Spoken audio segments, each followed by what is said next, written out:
Welcome to Legacy Cast, where we talk about your story, your way, and what are you doing to make sure that people know about you many generations from now.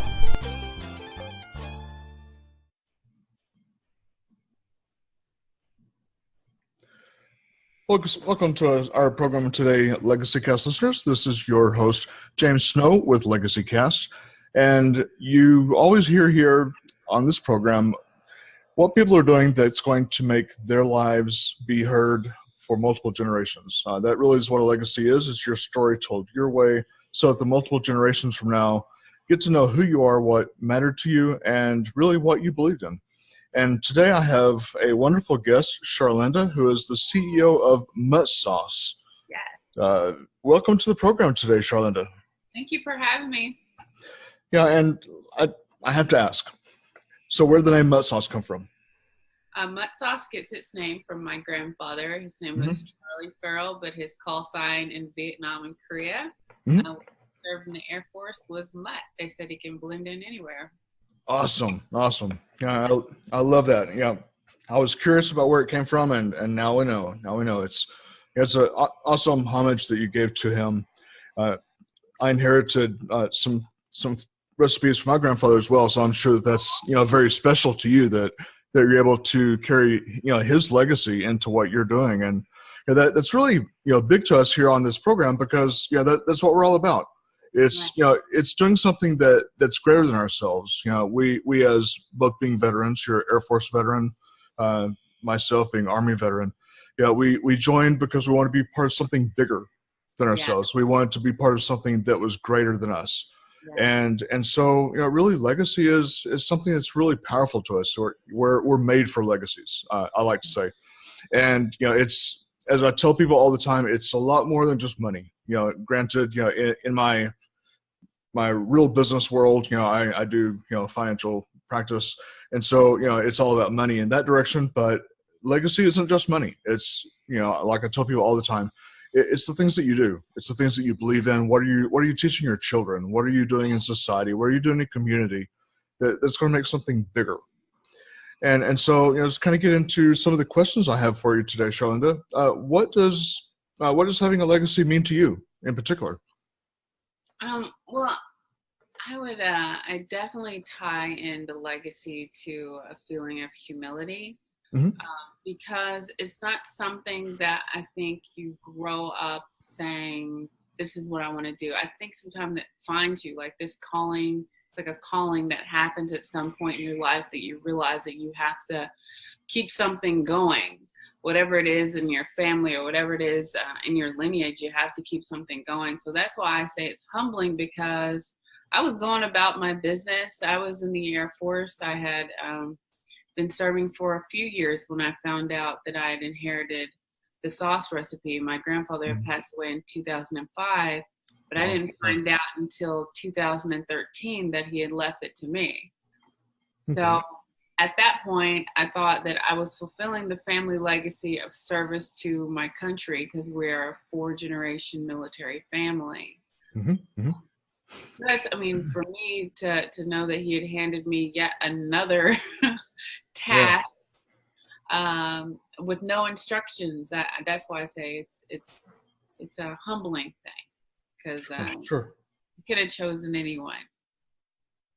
Yeah, and I'm sure he saw something in you to leave that to you, and you're certainly doing a good job with it, because Mutt Sauce is becoming a household name, so to speak. It's something that I'm seeing all over the place. A lot of people talking about it, and love to see it in every store. Quite frankly, and what better person? It seems like you're a very humble person yourself, and so it's great to see that kind of success coming your way. Thank you. That means a lot. Do you feel like people should put a lot of consideration into what their legacy is going to be, either personal or business? Right. Well, I forget who said this quote. I know it's someone from a long time ago, but it says that there's no joy in anything unshared.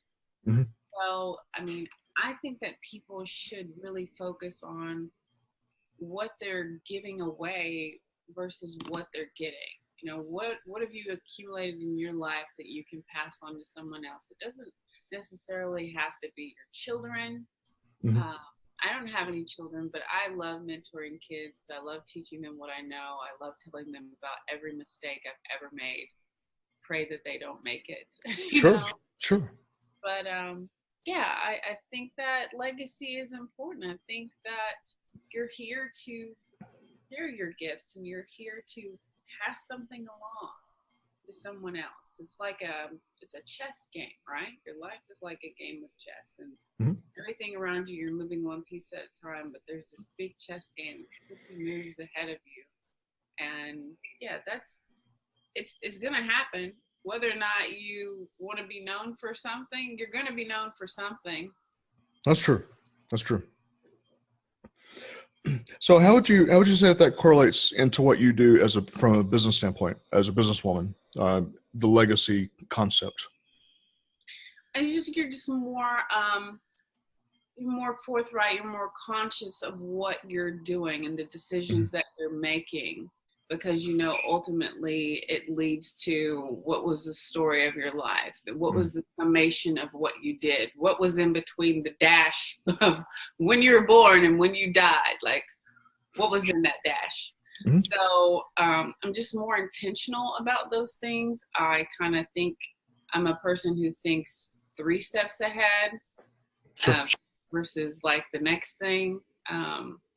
I've been in many situations where I guess I've been naturally honed for delayed gratification. So I'm not looking for something to happen right now. I tell people, like, if it takes Mutt Sauce 20 more years before our big break, then okay, I'll be on the sidewalk and at a festival. It's not beneath me, because it's not about getting rich. So I do what I got to do. That just every day, what can I do? And that's a great outlook. That's a really great outlook, Charlynda. So if you're to kind of look at your business and its future from the CEO standpoint, and you're looking at it, maybe some of the things that sort of keep you up at night, are there a few things that jump out? Things that keep me up at night. Mm-hmm. I'm hard on myself. I really am. So I think about, did you give it all you could today? If something was on the list of has to get done and it didn't get done, I'm like beating myself up, like that had to get done. Those are the only things. Like if there was something that I was determined to do that day that did not get done, that's what keeps me up. And sometimes I will get up, I will like lay down and then I'll get up at like 1 o'clock in the morning just to be like, gotta do it. Yeah. Yeah, I'm pretty hard on myself too, so I can relate to that one. Yeah. So do you believe it's important that people put some sort of a strategy together for themselves, either on their personal life or their business, either one? Kind of have a plan? I'm definitely pro have a plan. You need to have a plan, or life is happening to you versus you, taking the reins of your life. And that can sometimes be disastrous. You just be wandering aimlessly. I'm definitely pro planning. Mutt Sauce cannot run without some strategic and tactical planning always happening. Even just today, because I said my right hand Wonder Woman's been out, but she was back today, and all it was my calendar getting lit up. Like, we're planning out December events, January events. So you have to. You can't be efficient when you're just flying, and entrepreneurs, and we have to admit, sometimes we're flying by the seat of our pants, fake it till you make it. But more often than not, you need to plan. Yeah, and like that cliche goes out there that we've all heard of. If you fail to plan, you plan to fail. And I think that if you don't really spend some time to kind of line out your week, then your week's going to just run you over. You're going to get run over if you don't do it. Absolutely. So what do you think the most common reason is that new entrepreneurs are failing or maybe just give up? What would you say? I think that's the last part. They give up. Mm-hmm. I think that if something is been given to you gift-wise, a vision for something to happen, a legacy for your life, it's almost like you've been already set up for success if you just persevere. And that's the difference that I see between some entrepreneurs making it and not making it, is their ability to endure the hardships, the ups and the downs, the brokenness. Right. Some people are like, oh my gosh, I didn't hit $1 million in 6 months, so I suck. No, you got to keep going. Mm-hmm. Yeah, and we veterans, we kind of have a drive, but again, it's we don't want to, we don't want to give up, and that we just really have to just keep going and going and going. And oh yeah, we're crazy like that. I tell people, like, I'm like stupid optimistic. Like, you tell me that there's a mountain to climb, I'm like, well, that's not as high as when I was at Lackland that one time. It's okay, So, we have a different perspective on what's difficult. Yeah, I found that too, and since a lot of my clients are also veterans, then I find that the way that I have to work with them is different than I work with a civilian, because it's just a whole different way of thinking, a whole different way of processing things, and just really even prioritizing. We prioritize different. Just every single thing about us is somewhat adjusted from what normal society is. So as far as roadblocks, we all run into those as entrepreneurs, and we see different roadblocks depending on what industry we're in. But what would you say from your experience, Charlynda, as far as roadblocks? What would you warn people about? Well, this is something that I find to be very relevant, and this is a touchy subject, but we're gonna go there, right? Don't think just because a person has certain credentials or because they're in a certain space, like veterans, mil spouses. Mm-hmm. I have to admit, and I agree with some of my comrades, that you can't automatically deduce that a person does great business or they're a great person to work with because they're a veteran or because they're a mil spouse or because they have this same moniker. Sure. That do we live to a certain code? Yes, we do. But we're also human, and we also make mistakes, and there's shady veterans. That's true. There are, and you have to use discernment with people. Don't look at their titles when you're doing business. Use your discernment and your experience, and go with your gut. If something doesn't seem right, probably it's not right. Mm-hmm. Or if an opportunity is there, but you're a startup and they want you to use all of your money and give it to them. Yeah, no. Do what you gotta do. There's no shame in the hustle. There's no shame in being small right now. Mm. Some people they're gonna promise you the moon. They're gonna watch out. Yeah, you're spot on. And I've also seen that a lot of people think it gives them the automatic sort of that get out of jail free card, just because they're a veteran. It's not so. Yes, we have tools that maybe other people don't have, but that doesn't mean that that we're God's gift to the business world. Right. We still have to earn it, and you still have to live up to it. And yes, it gives us some tools that other people don't have. It might give us an advantage, but it doesn't give us an excuse. Right. And so we have to live up to it, and that really makes it harder for us, I think, in a lot of ways, because that bar is already higher because we are veterans. Right. And we should live up to that standard, not use that as just a a springboard, but instead something to try to live up to. It's like, and it's like the dagger in the heart when you're like, oh, you're not what I thought you were. Yeah. It's unfortunate, but you're right. Yeah, there are some shady ones, and just like the world I live in, there's a lot of shady people in my business, and that's what drives me. That's what drives me, is because there's a lot of people who want to take your money, and I'm all about I'm not going to take all your money. I'm not going to do that, because that makes me less of a person if I did that. So and that's what I would tell someone. Just watch out. You use discernment. Absolutely. And it kind of leads us to the next little question I have here, or a couple of the questions actually. But first, what support or resources would you say a budding entrepreneur should look for?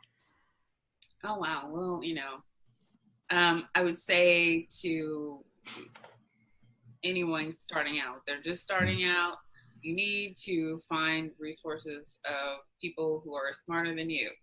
Yeah. And for that, I would point them towards score.org. Yeah, Score's a good one. I'll always tout Score. I have to admit, I have not used Bunker Labs, but I have worked with Bunker Labs as a mentor, and I like them as well. So those are good mentorship resources. As far as funding, there is Street Shares, which I love. Street Shares, headed up by Mark Rockefeller. Great organization.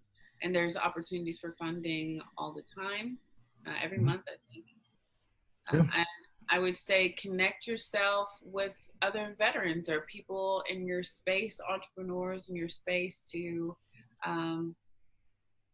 learn things that you might not know. I went to the Military Influencers Conference last year in Dallas, Texas. There's one coming up in September this year in Orlando. And I learned so much in 3 days that I've been basically still using that contact list and follow-up list for this past year. A lot of the opportunities that people have seen came out of that one conference. So Sure. Find people smarter than you, connect yourself to funding resources. And I would say as long as you can go without having to get a loan or something like that, Kickstarters, grants, get out there and sell some lemonade. Like, try not to create bills. Try to find return on investment for whatever you put in. Your time is valuable, and do what you can to free up your time but not spend thousands of dollars doing it. Sure. Yeah, that's some good nuggets there.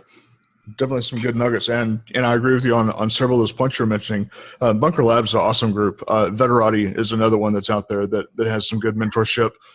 I've done some mentoring with Veterati, and I've gone to some events with Bunker as well, and they're good groups, and love what they're doing.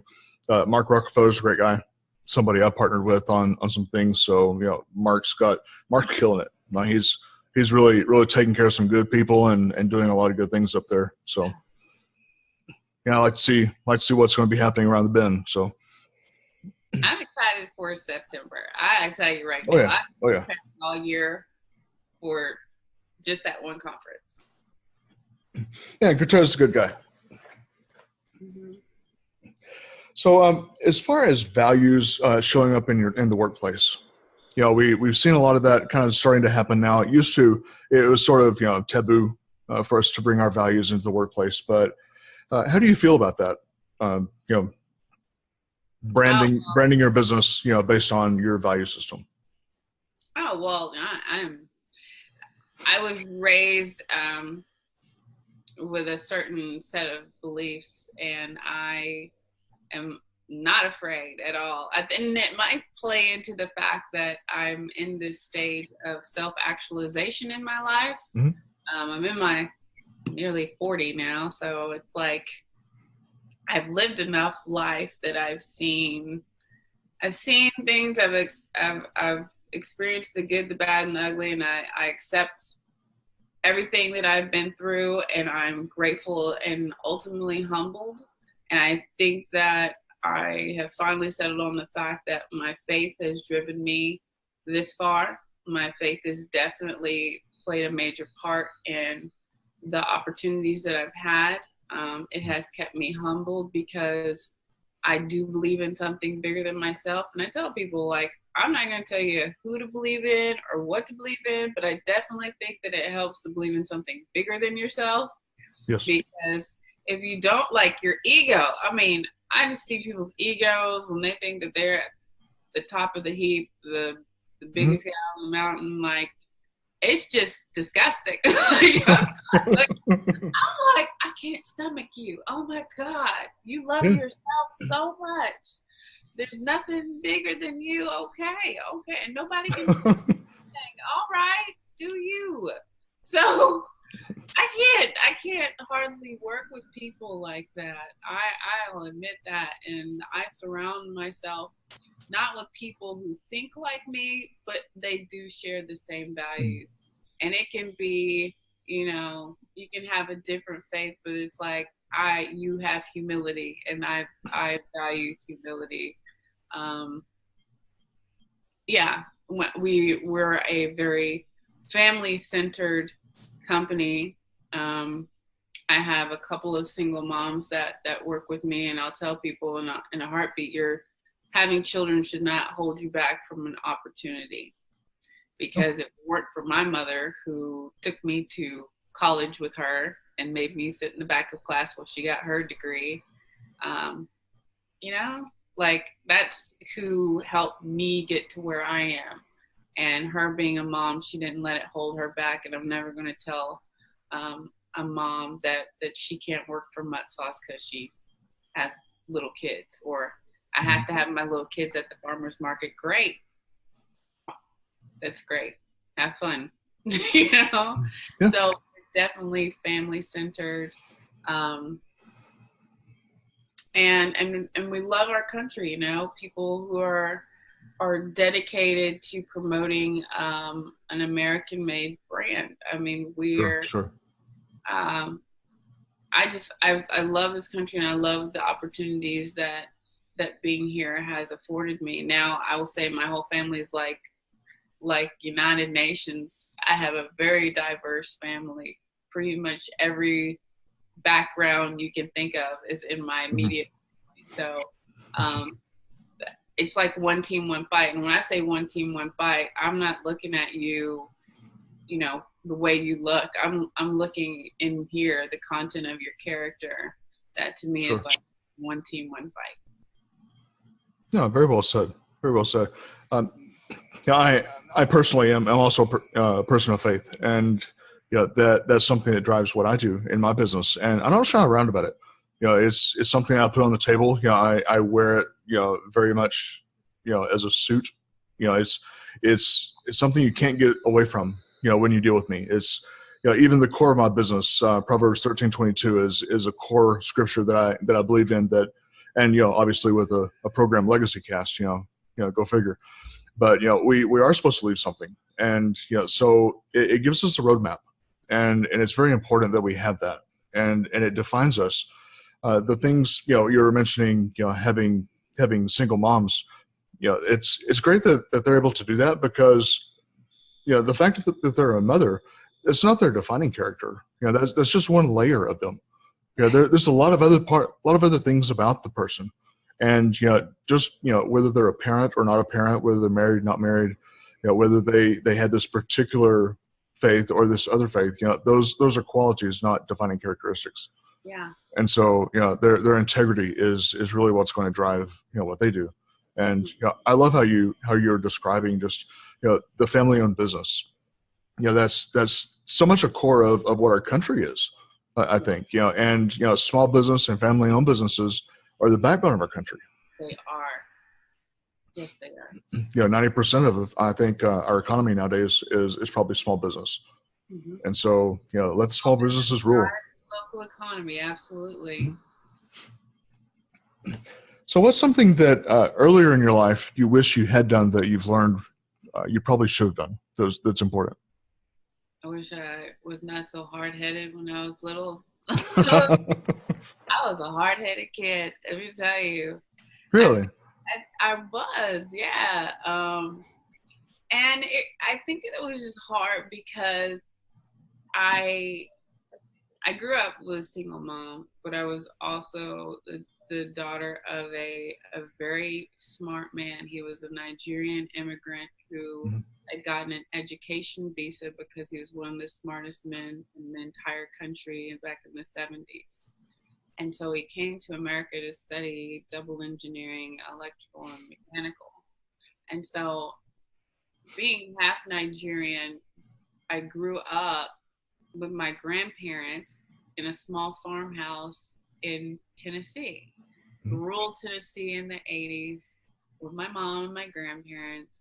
But all that was, I just always felt like I'm part of the family, but there's something up here. Like my mind will not stop going 100 miles an hour, and I don't know what to do with it.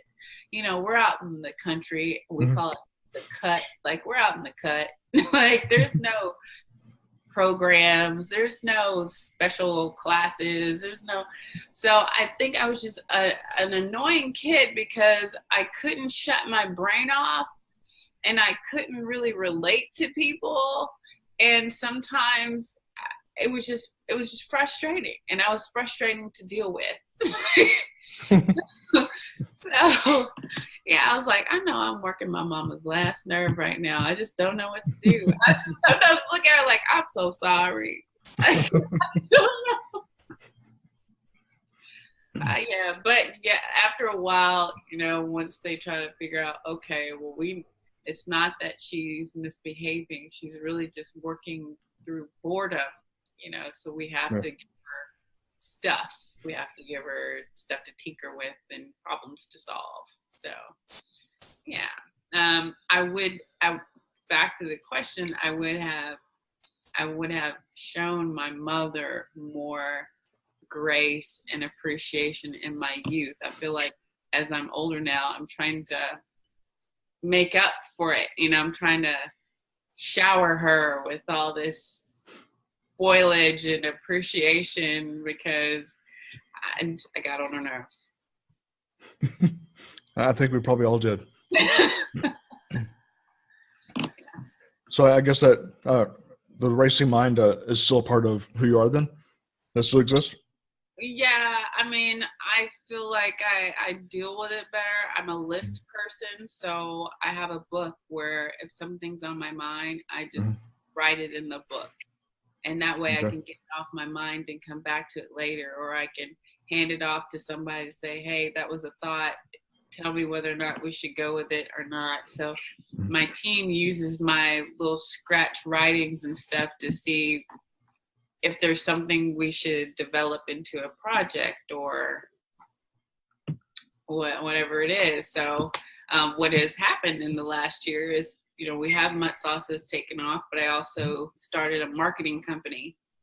And that happened in the last 5 months. In the last 5 months, while I had foot surgery, and I was laid up in the bed and decided to start a company. So I was like, every good idea starts with a problem. In food businesses, they make great food, but that doesn't mean they're good at business and they don't know how to market themselves. So if I had a whole firm that just marketed food businesses, then they would become as successful as they dream that they would be faster. Sure. And then from that, I said, well, we need a place that once they're making all this product, they need a place that they can sell it. So I put in a bid to buy a grocery store. Wow. So that's what my brain does. So you got several irons going in the fire then. There's a lot going on behind the scenes there. There's a lot going on, but I have a lot of ideas and I allow for my team to shoot them down, like shoot a hole in it, be devil's advocate, tell me to let it go because I can't pursue everything. You shouldn't pursue everything that comes to mind. Not everything is idea to pursue. Well, there's a lot of value in what you just said. That you allow other people to shoot holes in it, because that's something that we need to do. It's something everybody needs. Well, that's the humility piece, I tell you. There's like, all right, well, that wasn't a good idea. Okay. Yeah, I need to learn a little more humility, because I struggle with that one. That's one of my weaknesses. So for a few minutes here, Charlynda, if it's okay, I'd like to kind of talk about things, leaning more towards a personal direction as opposed to the business direction, though, we'll still, bring business into it. Yeah. So what hurdles did you personally face, since you're a veteran, what hurdles did you face transitioning out and then starting up in the entrepreneurship world? What were those hurdles, and how'd you overcome that? Well, I'll tell people really, really quick, like, I wasn't someone who had a food manufacturing background with a team of entrepreneurs in my family to help steer me towards creating Mutt sauce. I taught myself everything while I was still active duty. So I worked during the day on base and go home at night and study online every night. File all my paperwork. SCORE basically just gave me a checklist, and they said, you will move at the speed of determination. However determined you are to finish everything on this checklist is when your company will launch. So 4 months from the time that I learned that I had received this recipe to the bottled product. And that was a lot of work. I was very tired. But that's a lightning pace. Yeah. I felt like I was driven by this invisible expectation. Like, what would he want me to do? What are his standards? And I was just working towards what I thought his standards for this vision was. So after that, and I have to figure out how I'm going to pay for this, right? And I had been saving. I tell people I was saving to buy myself a BMW when I got promoted. So I said, my next promotion, I'm buying myself a hot sports car. So you have all of your savings. You save from four years in the service, and it was about $20,000.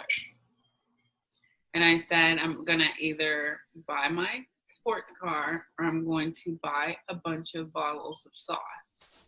And one is going to give me instant gratification, and the other one, I have no idea what's going to happen. So I bought bottles, and I just prayed that this would pay off. And even to this day, I drive a Honda. I still drive the same Honda. I still drive the same Honda. No shame in my game. I don't need a hot sports car. I'm over it. So that was a challenge, the financial leap of faith, as I call it. What else? And the ups and downs of relationships. I've been in and out of relationships. I tell people, if you have someone who is by your side, you need to prepare them for, let them know how fully dedicated you are to making this work, and communicate. Yes. Yes. Communicate. And don't let them just pay you, just tell you anything. Oh yeah, I'm sticking in there. Well, I'm telling you, I'm gonna live out of a trailer. My plan is to live out of a trailer for the next 2 years. Honey, you sure? Yep, you're gonna live in the trailer with me. And a lot of times they're afraid to say they're not really down for that. Some people, even when you tell them that, it's you and your buddy and you're working on Microsoft, and they're nodding their head, but they don't really see it. They just see the garage. Yep. And maybe they don't have the endurance to see it all the way through. So you need to, I tell people who are starting out on this journey, personal life, communicate and keep communicating, and make yourself someone who is open to having the hard conversations. And there's no such thing as not having time. So take that out of your vocabulary. I don't have time for X, Y, and Z.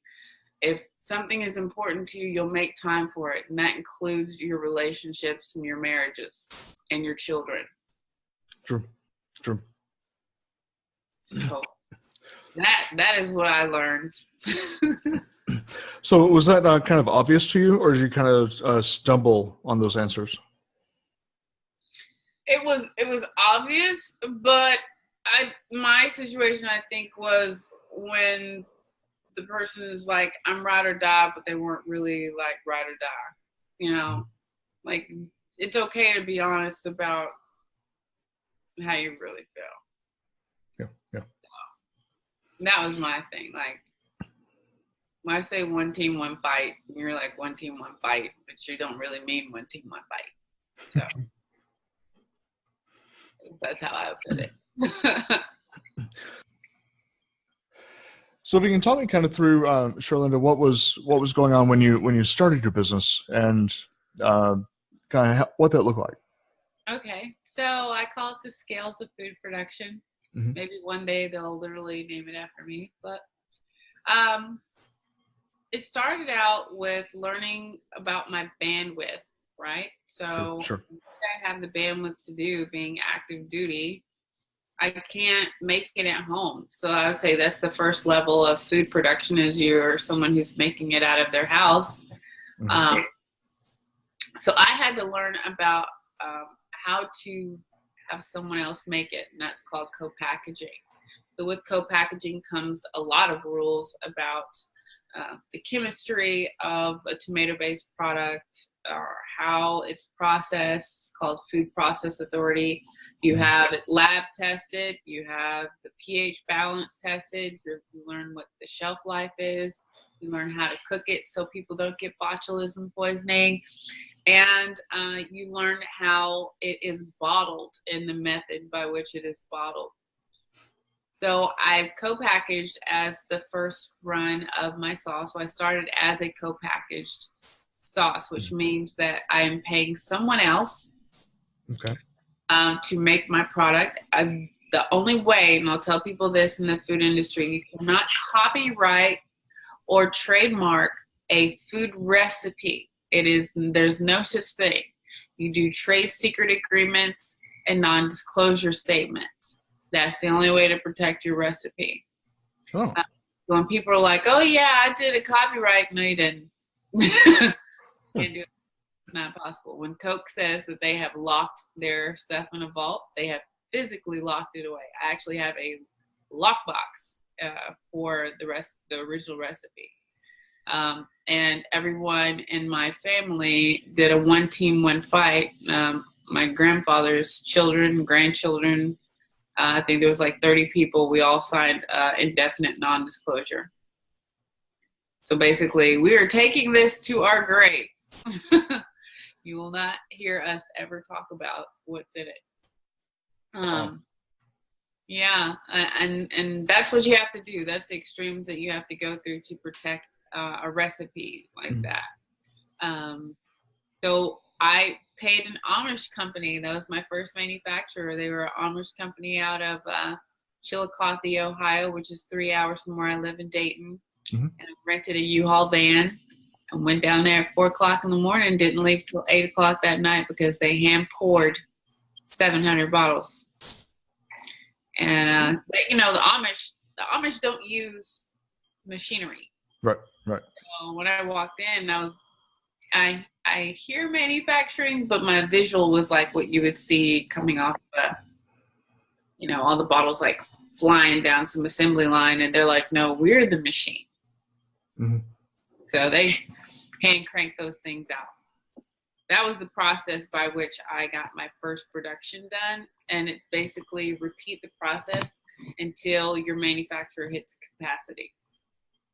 and I outgrew that manufacturer within the first 8 months.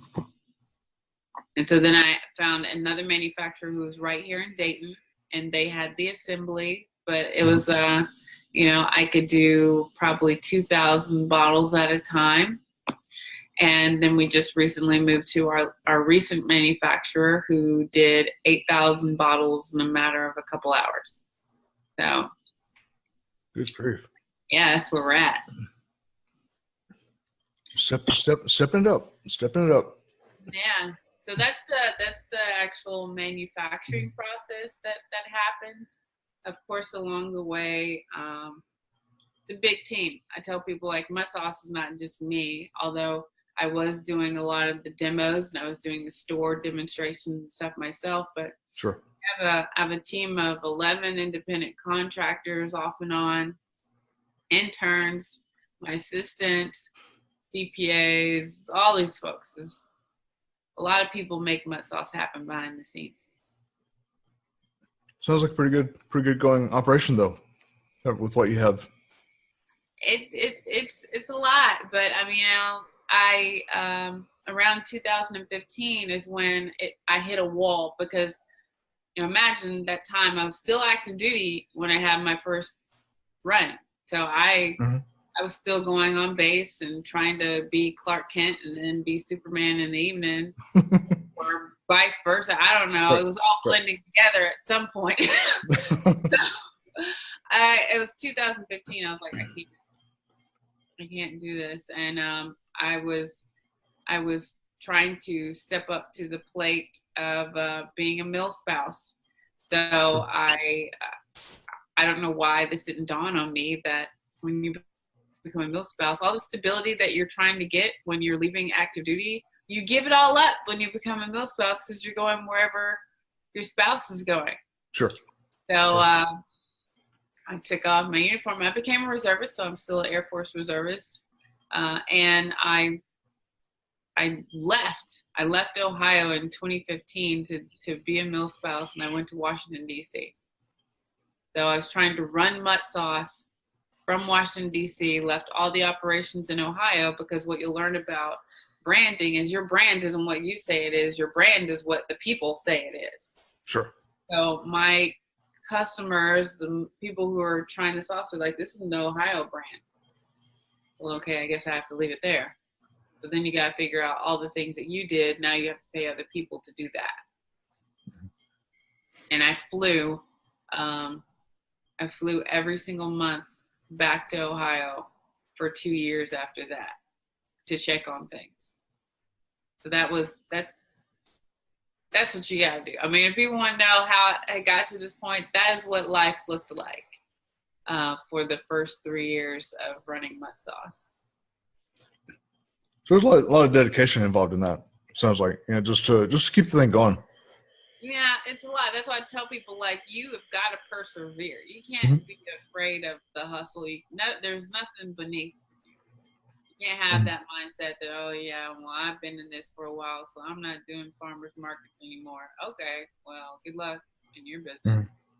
Which is best. So was there, for you, Charlynda, was there a defining moment that compelled you to go in this direction, to do Mutt Sauce on a big scale?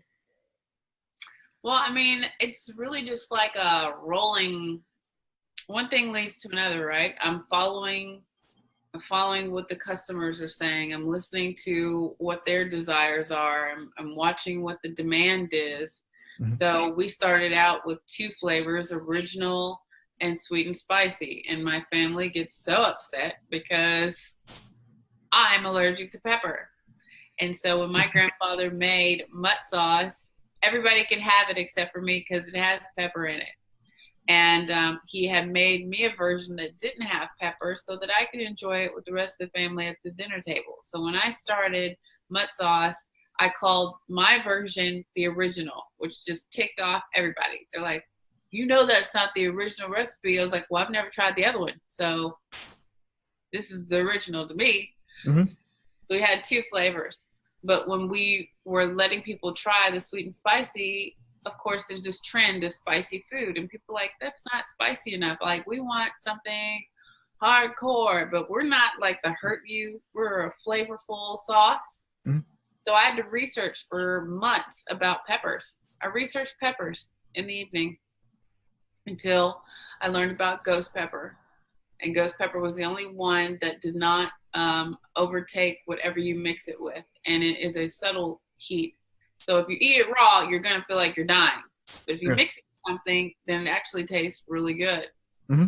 So I had to debut ghost pepper, not because I wanted something that would probably kill me, but because everybody else wanted it. So that's how the product line got expanded the first time. And then this last run, our big manufacturer came out with gluten-free, helped us come out with gluten-free because it has soy sauce in it. Mutt sauce has soy sauce, which I learned has wheat. And the wheat in the soy sauce is what causes people to have the gluten reaction, the gluten. Right. Mm-hmm. And so I thought it was a fad. For the longest time, I was like, oh, I can't wait for them to get over this gluten thing. But it's not a gluten thing. It is real. And so I wanted people in my dedication to have everyone, every family, to be able to try this in America. That includes my gluten intolerant folks. Yeah. So we created the gluten-free version. And then I just did a version with a spice called Berbere for a college friend who's, she's Eritrean. In her culture, it's a spice that they use on a daily basis. Well, I never thought of Berbere, but happy accident, she had mixed Mutt sauce with it when she was trying to cook for her family. And they're like, oh my God, we're going to get you a husband, girl, because you can finally cook. What did you do? And she was like, I just took some sauce that Charlynda gave me and mixed Berbere with it. So now it's opened up our product line to this whole like special ethnic food market that we didn't market to before. So, I mean, that's the kind of stuff like we go out and seek this stuff. It's just keeps happening. Stuff just keeps happening, and you listen to people. Mm-hmm.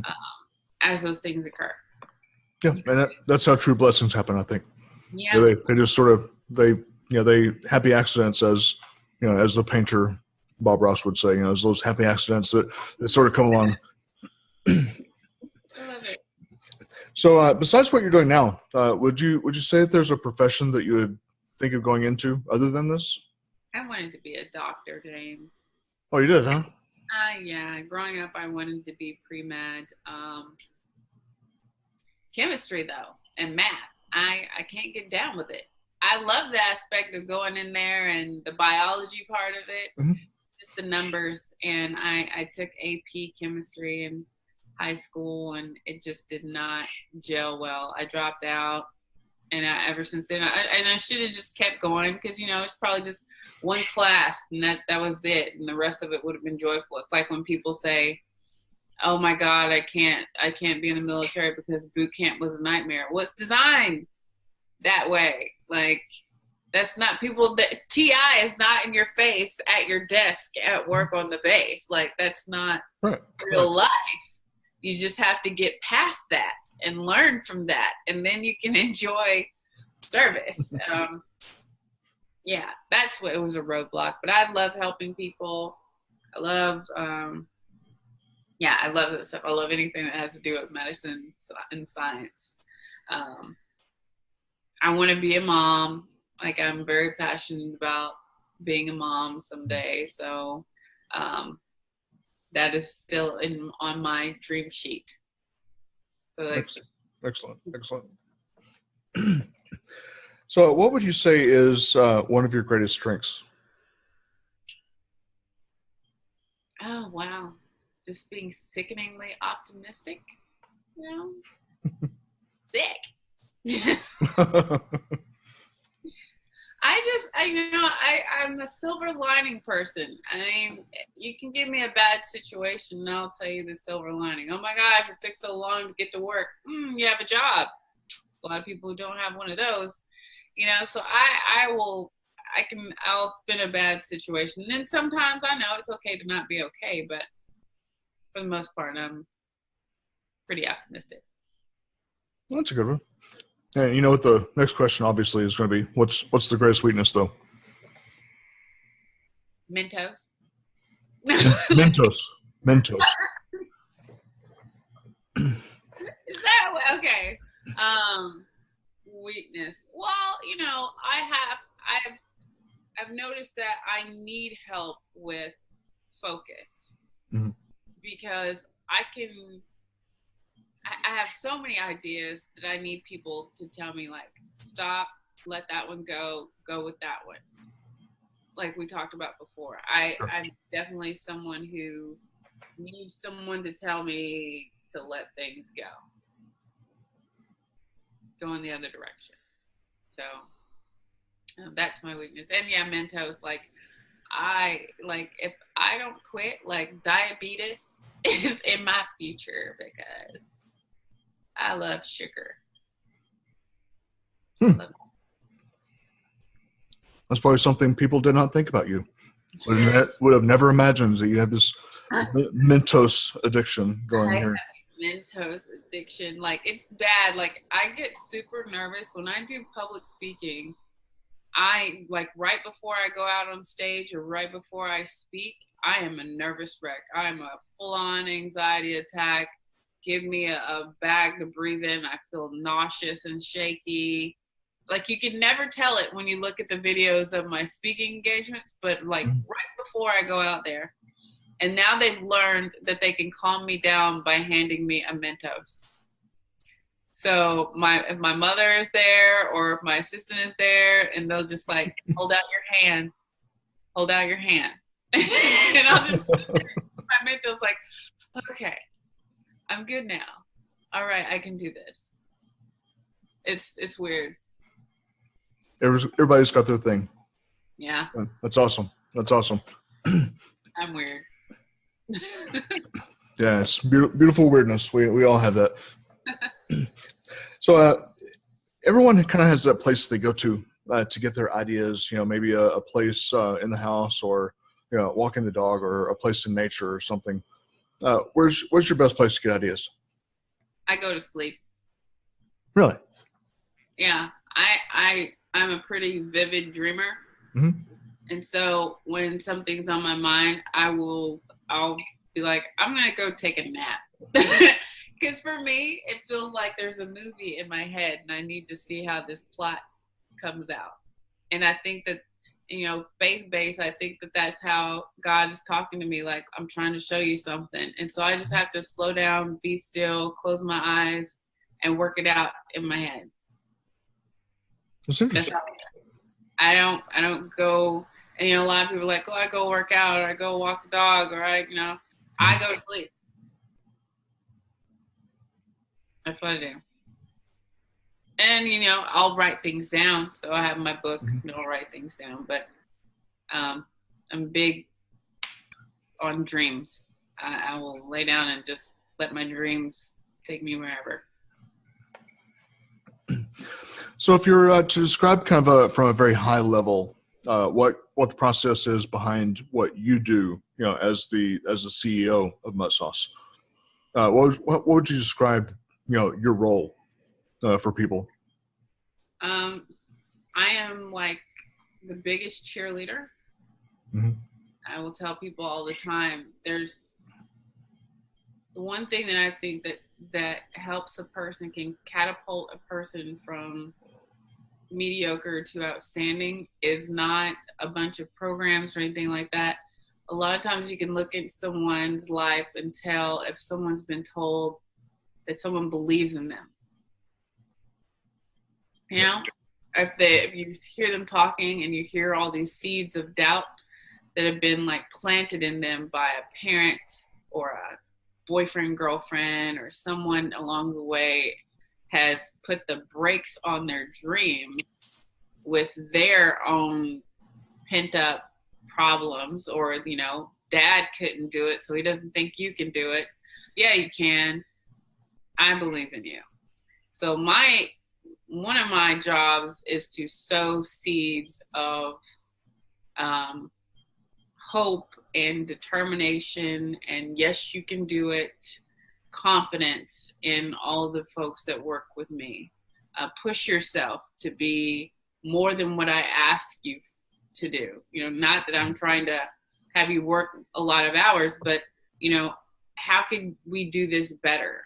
Or, you know, how could we plan for things better? Or how could we save money? Do we have to do X, Y, and Z? So I ask them questions to make them critical thinking as well. Okay. Strategic thinking, I am trying to move out of the tactical side and more on the strategic, building a vision for the future of the company. What does it look like?